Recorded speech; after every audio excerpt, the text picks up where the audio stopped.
So we'll leave that petition open as we wait for the additional information being collected by the Commission, and we'll go on to petition number item 20, petition 1078 2012, Marion Weilharter. You have the floor. Thank you, Chairman. Thank you for giving me the floor. My son Oliver was abducted by his father, although I was always the only one who cared for him, as has been confirmed recently internationally by the courts. I've always acted in accordance with European law, and I left Denmark legally in the year 2010. You can imagine that as every day you take your child to the nursery school, you sing a song with him and say that after the kindergarten, like every Tuesday, you'll be taking him to the dance class. And then all of a sudden, when you want to get out of the car, a big man is standing right in front of you and blocking your way. And you can see that the father of your child seizes the child, takes him from the car, puts him in a car and rushes off. You don't know at that moment whether you will ever see your child again. And then this is when your worst nightmare begins. An international arrest warrant is issued for the father,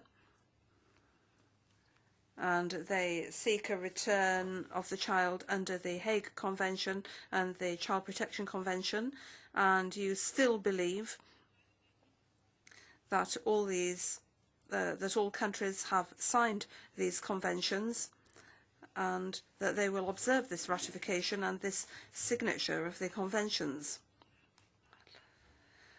I have exhausted all the legal options available to me, and all other options as well, but unfortunately without any success.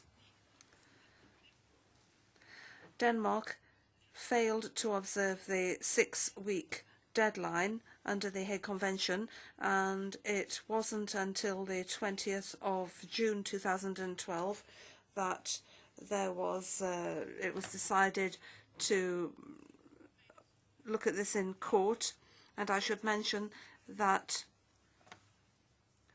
Oliver lived with me for 21 months in Austria before he was abducted to Denmark.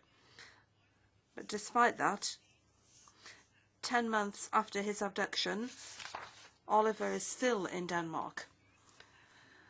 The feeling of powerlessness, concern about my son, and the horror can just not be described. It's very clear that several articles of the European Convention of Human Rights have been violated. Article 8 on family life, Article 6 on a fair court hearing, and that hasn't happened. Only 11 days after the abduction of my son did I hear from official Danish sources unofficially that my application for a return of my son under the Hague Convention should be withdrawn because I'd have no chance of winning it anyway. A return of Oliver, my son, as we know, is made more difficult because Denmark has not signed the Brussels 2A regulation, and my concern is that Oliver should be brought home according to the rules of the Hague Convention. As a citizen of Europe, I have to ask you to help me to ensure the rights of my son.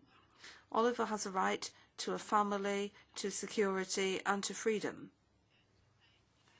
He's caught up in a situation at the moment which is impairing his development, both physical and personal, and that's been confirmed by several experts. I'd like to show you a short film of a talk between me and Oliver before and after abduction.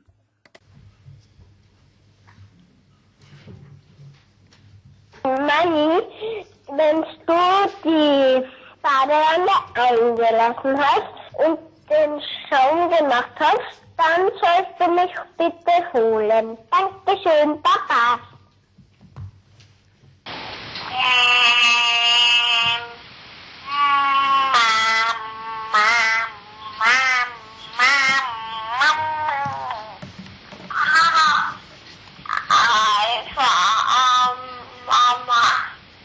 Die Mama. Du, die Mama hat dich ganz viel lieb. Was willst du mir denn erzählen? Ich hab so war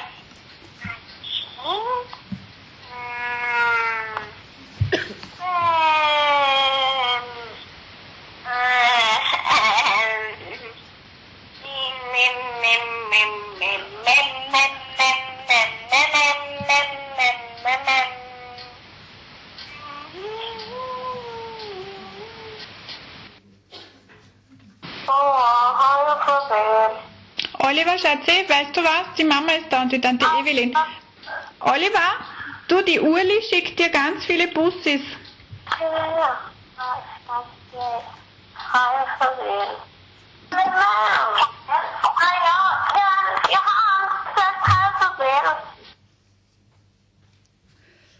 Es ist meine Pflicht als Mutter. It's my duty as a mother and carer to see to it that Oliver's rights are protected, his human rights and his child's rights. I want to do my duty. So you will understand, I'm counting on your support for us. Please help me to see to it that Oliver can return to his normal life, his mother, and to a feeling of security. Thank you. Muchas gracias. Thank you very much. Mrs. Weilharter, we're all very moved by what you've said. It's a very sensitive issue, and I'm sure that we'll all be able to find a solution together. Mrs. De Luca from the Commission has the floor again.